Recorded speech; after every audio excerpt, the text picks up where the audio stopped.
Good afternoon, ladies and gentlemen. It's Sunday, February 21st, 2021.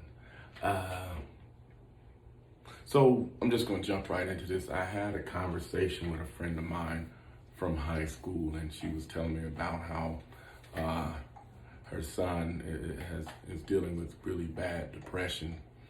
And, I shared with her a part of my story about depression, and I think I've done a video about this before. I just really can't remember if I had to delete it because it was done in the truck, and I just never got around to redoing it, reposting it. Anyway, I here it is again. So if I did it before, here it is again.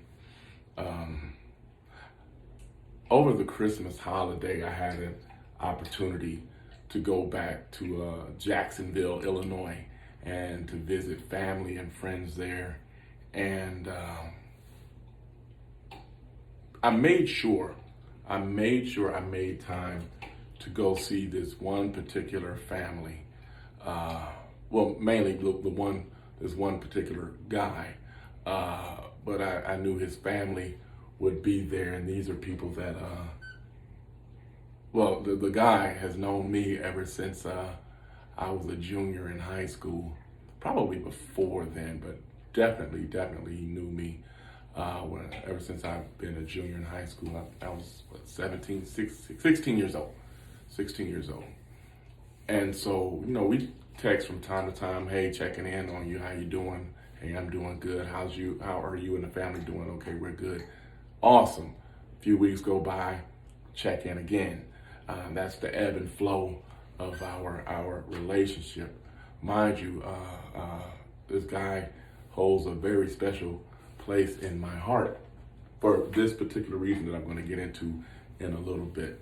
So over the Christmas holiday, I let him know I was in town. And I told him I would make every effort to come see you. I will definitely, before I leave, make time to come see you, even if it's just for a handshake and a hug. But I do want to see you before I get out of Jacksonville, before I get out of Illinois, headed back to Texas. Never mind that noise in the background. That's my little boy playing with his toys, keeping him busy so he doesn't bother me while I'm trying to shoot this video. So anyway, we made provisions. We made arrangements to meet up. And he said, just come to the house. And I went to the house, and his wife and son and daughter were there, and got to see how big the son has gotten, because I remember the son as a freshman in high school, and had a chance to catch up a little bit with the family. And before I left, I shared a story with them. I initially told him that I would just tell him this story one-on-one, but some told me just share the story with the whole family while they were there. And so here's the story.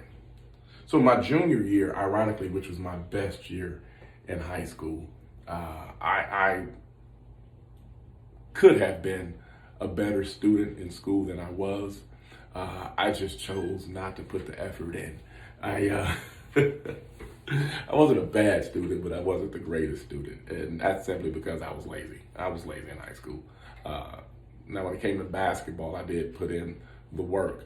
But it was my junior year in high school, junior year basketball, first year playing varsity. And I thought I did pretty good over the summer, good enough to where I should be getting more playing time than what I did. And like I said, and ironically, this was the best year academically for me as well. I think I made the highest grades out of my 4 years of high school my junior year. And it seemed like everything was going well. I had a girlfriend at the time, and it seemed like everything was going well on the surface. Everything was going well on the surface. The home life was okay, but it was me. it was me. I was having issues. And at the time, I didn't know it was depression. I just knew that I would get sad from time to time, and I get real sad from time to time. And I was always taught, you suck it up, you deal with it. We meaning black people, don't have mental health issues. That's what I was taught. And more, I'm seeing that black people do have mental health issues. So first off, let me say, black people do have mental health issues. We may not acknowledge it all the time, but we do. Anyway, that was kind of a sidebar. Anyway, academically, I was doing my best in school, not getting the amount of playing time I thought I should be getting on the basketball court. And it wasn't for the lack of talent. It's just that other guys were better than me. Bottom line, other guys were better than me. And I'll never deny that. That's just what it was. But there had been a week where I had been just really not feeling it. I was going through the motions in practice, in school, just kind of getting through the day. At home, I would go home, go in my room, do my homework, and then pretty much stay in the room. If we had church that on a Wednesday or Tuesday night, that I'd go to church, and then come home and just be kind of humdrum and kind of distance myself from everybody.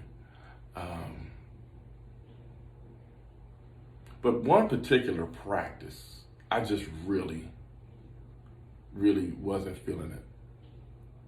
And I got home after that practice, and I just got in my thoughts, and I said, you know what, the next night after practice, I'm going to kill myself. I'm going to commit suicide. I don't want to be here anymore. I felt like I was worthless. I felt like I had no purpose in life. I felt like nobody cared about me, And it sounds kind of selfish, but at the time it made sense in my head. So I purposed in my heart to kill myself after practice, at the JHS Bowl. And so I went through school, put on my best fake face. I think that day I was really goofy at school, and really on one that day, as people would say. I was on one that day, and just really goofy, happy-go-lucky at school. Put on that fake it till you make it face. And got to practice. I practiced real hard, Got to the end of practice, and I'm sitting on the table, and I'm just thinking about what I'm going to do and how I'm going to do this after practice. And I don't know if this young man picked up on a vibe or what, but I was sitting there on the edge of the table. We had just got done running a drill. It was after practice. We just got done running, and some guys were still in there shooting, talking, whatever. And I'm sitting at the edge of the table, really thinking about what I'm going to do. I knew which bathroom I was going to do it in. I knew how I was going to do it. It was more or less the win. So I'm sitting there at this table, and this young man comes over. He's like, "What's up, Holmes? How you doing?" I said, "Man, I'm okay." And he's like, "Nah, you're not okay. What's on your mind?" I was just like, "Man, I feel like I should be playing more. I work hard. I do this. I do that. I just feel like I'm not getting the respect I deserve on this team, and I'm just tired, man. I want to quit." And so he said something to me that I carry around to this day. He said, "Sometimes you just gotta let that dog out. You got a dog in you. You gotta let it out. You gotta get in here. You gotta work. Just keep working hard. Don't practice and play for today, but practice and play for the next year and the year after that, should you go to college." I mean, it was a short conversation, but it was a meaningful conversation. And the main thing that stuck out was you have to let that dog out. You have to fight. You have to keep going. You can't give up, you know. Don't quit. Don't quit. And that stuck with me, and that really touched my heart that young man took his time out and said that to me. Now, I know his father, great guy, great guy, hell of a coach too. And his father's philosophies passed down to him, and that young man passed some wisdom on to me. And what's crazy, I was able to pass that same wisdom on to his son. And that's why this young man means so much to me, and this is why I respect him so much.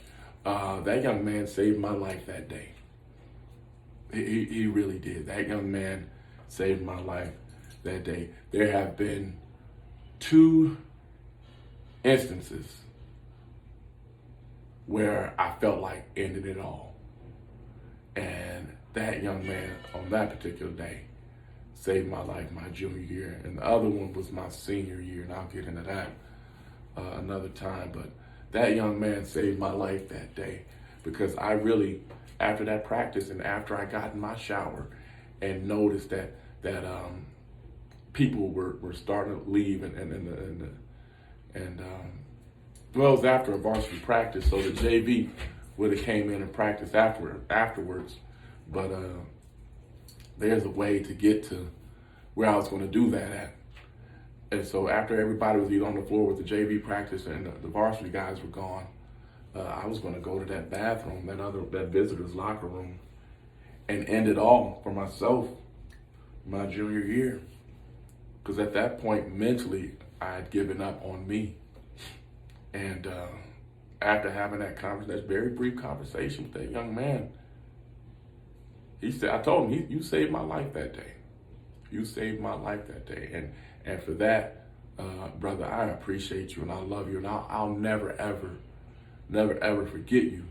And I'll always support you and I'll always have your back, man. Because what you said to me, you may not have realized it then, but what you said to me had a profound effect on my life that day. And then moving forward on to my senior year, and the 1 year I did play college basketball at Lincoln Land. Then going on to the military, helped instill more confidence in me. A lot of people say, "Oh, you're a egomaniac. You're a narcissist. You're self-absorbed." Without really knowing my story, there was a point in time where I hated myself. I legitimately hated myself without rhyme or reason. I felt that I was never good enough, or I would never amount to anything. I hated myself. And just that conversation helped me start loving myself. Now, I know sometimes I do get a little self-absorbed. But all of that is to help keep my spirits up, And a lot of times too, on the flip side of that, when you see people out here smiling and joking and having a good time, just always seem to be in good spirits, everything you look at, everything you see in that isn't really what it is. Because I was good. I'm still good at putting up a mask. I'm a lot more emotional now. But when I need to, I can mask really well when I'm not. I can mask really well when I'm going through, with the smiles and the jokes and the laughs and the crazy antics or whatever. Always check on your friends, especially when they seem to just always be happy, because you never know what they're going through on the inside. And going back to what I said earlier, I felt like I couldn't express to my dad that I'm not feeling like I should. Because growing up in church, it's always it's just the devil. You let the devil, you let the devil. And I get that, but black people do have mental health issues. When I talk about having ADD, being diagnosed with ADD, I understood that I couldn't focus. I had troubles focusing. I didn't know what it was then, but I knew I had troubles focusing. So they put me on the medicine. We got the diagnosis. But before then, I was getting my tail beat. And partly because, too, I was a bad kid. But that stemmed from a lot of things. I'm really about to spill the beans. I was abused sexually. When I was younger, like much younger, from about 7 years old to about 9, 10 years old, I was abused sexually. And a lot of that played on my psyche growing up. I never dealt with that. I just kind of tucked it away. I had anger issues all the time. That were never really addressed. And I just tucked them away. But yeah, that night in 1993, I was going to end it all until I had that conversation with that young man. And me and that young man sat he sat in the kitchen. I stood by the bar, and we cried it out before I left to come back to Round Rock. We cried it out. But yeah. If you know somebody that just always seems to be happy, and you feel it, especially if you feel it, God has given us a gift of kind of discerning when some things are off. And don't ignore that voice. Really don't. Do not ignore that voice. If you feel like you need to check on your friend, check on them. And if they say, "Nah, I'm fine," nah, push a little harder and check on them. Because there's a lot of us that deal with depression or we all go through things. Don't get it twisted. We all go through things. But there's a lot of us that deal with something a lot deeper, something a lot darker. I just shared 2 things with you that I dealt with. And seeking counseling and going to therapy and things of that nature helps me cope with those things. Helps me open up and share those things with you all, and maybe that can help somebody else. Depression is real. Mental health issues are real. I'm not, my first go-to isn't always medication, but I know it helps. Talking about things for me helps when you can get me to talk. But yeah, if you have a friend that is always happy-go-lucky, check on a friend, because you never know what's going on the inside. And I just want to say big shout out to my brother. He knows who he is. Big shout out to my brother. Thank you for that day in 1993. Thank you for having that conversation with you, man. I hope this helps somebody. Y'all have a good afternoon.